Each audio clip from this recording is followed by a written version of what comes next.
Okay mga kabady, for today's video, welcome my vlog. Itong message ko kay Dr. Ron Alam mo kasi Dr. Ron, yung pagsasabi mo na pinarating namin yung galit namin kay Robin Padilla para siraan ka, mali ka, putangin na mo. Mali ka.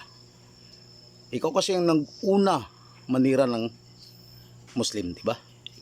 Igit sa ating kaalaman lahat, no? Alam natin na ikaw ang nag-una tumira sa mga Muslim.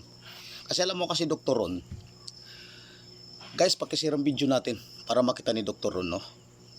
Doktor ka, bobo ka naman, hambog, wala kang kwenta, yung tapang mo, tapang lugo lang yan.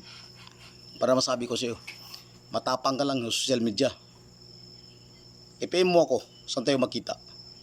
Pupuntahan kita talaga, kahit makautang-utang na ako ng gasolina dito sa bayan namin. Basta masukat ko lang yung tapang mo. Grabe ka katapang ah. Hindi mo alam, yung tapang mo, tarantado ka, saan lang yan. Sa amin ng mga kapatid mo ng mga Muslim, yung tapang mo, tapang lugo lang yan sa amin. Grabe ka talaga, grabe ka makapanira ng ano ah.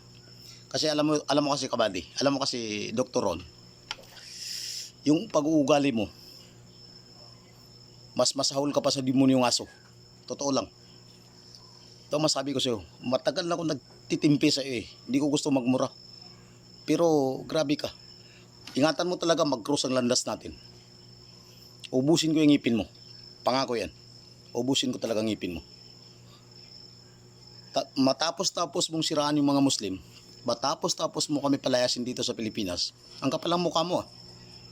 Ikaw pa nagmamalakas ng loob para palayasin kami dito sa Pilipinas. Wala ka bang kwenta? Wala ka bang utak? Hoy, kung wala ang mga Muslim, wala ka sa kinalalagyan mo. Wala kang lugar. Naubos ng mga banyaga yung lugar ninyo kung wala ang mga Muslim. Kaya wag mo yung masabi-sabi, putang ina mo. Ang tapang ka lang sa social media.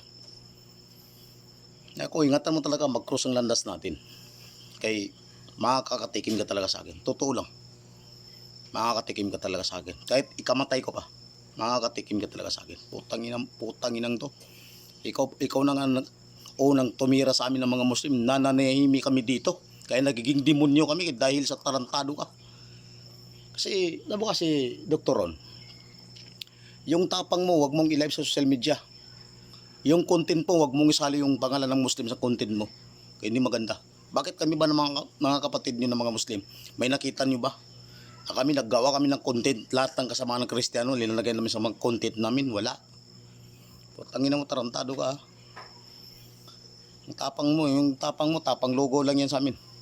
Wala yan binatbat. Tapang ka lang, social media, grabe ka manalita. Tapos sasabihin mo ngayon na sinisiraan ka. Wala ka mangutak, doktor ka. Tapos sasabihin mo pa ngayon na kami na pinarating namin kay Robin Padilla yung galit namin. Hindi. Pero hindi namin masisi magalit yan kasi Muslim yan eh.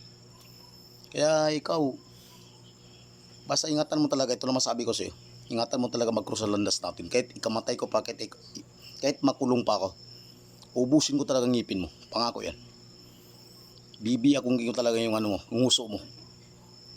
Ikaw, matagal na akong nagtitigimpi sa'yo. Hindi na ako nagasalita. Pero, sana po, ay nihingi ko po sa buong may kapal talaga na pag-cross ang landas natin. Ingatan mo ako talaga, basta may kalalagyan ka. Tarantado ka. Tapos masabi-sabi mo pa ngayon na sinisiraan ka. Hindi ka sinisiraan, tanga ka. Bobo ka, wala kang kwenta. Mas masahol ka pa sa demonyong aso. Guys, pakishare ang video natin para makita ang hindi putang yan.